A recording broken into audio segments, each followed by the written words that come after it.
Heart attack হতে পারে ছোট সাহেব। অপারেশন শুরু না হলে আমরা বড় সাহেবকে হারিয়ে ফেলবো। কি কুসুম, আমরা তো কালকে অপারেশনের কনসেন্ট দিয়ে দিয়েছিলাম, আর বাবাও রাজি হয়ে গিয়েছিল। ওরাই তো ব্লাড প্রেশার বেড়ে যাওয়ার জন্য অপারেশন করেনি, আর এখন বলছে বাবার ইমিডিয়েটলি অপারেশন না করলে বাবাকে আমরা হারিয়ে ফেলবো। কি তাহলে এতক্ষণ ধরে বাবাকে উইদাউট ট্রিটমেন্টে ফেলে রাখলো কেন?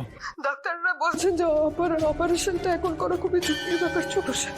অপারেশনটা যদি শুরু করা হয় তাহলে বড় সাহেবকে বাঁচানোর সম্ভাবনা মাত্র 2%, কিন্তু 98% সম্ভাবনা আছে যে অপারেশন চলাকালীন বড় সাহেবের মৃত্যু হতে পারে। তাই ডাক্তাররা বলছে কি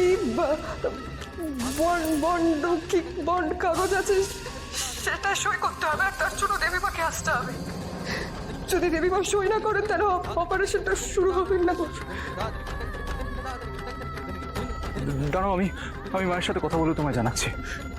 কি হলো মা? কুসুম হাসপাতাল থেকে ফোন করেছিল, ও বলছে বাবার অবস্থা আরো ক্রিটিক্যাল হয়ে গেছে।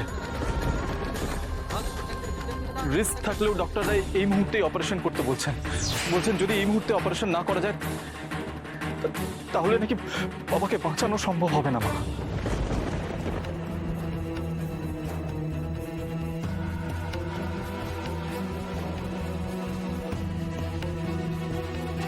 তাহলে ভাইদা বল না ওদেরকে ইমিডিয়েটলি ওটিতে শিফট করতে।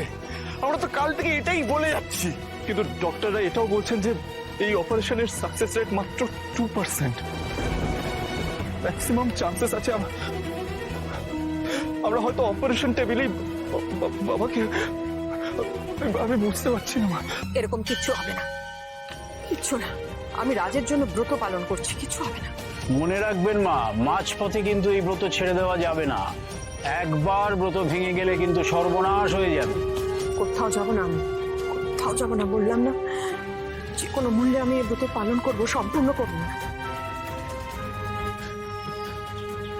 হ্যালো কুসুম, মা ব্রত ছেড়ে যেতে পারবে না।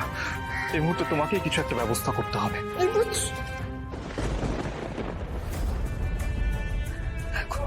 এখন আমি কি করবো?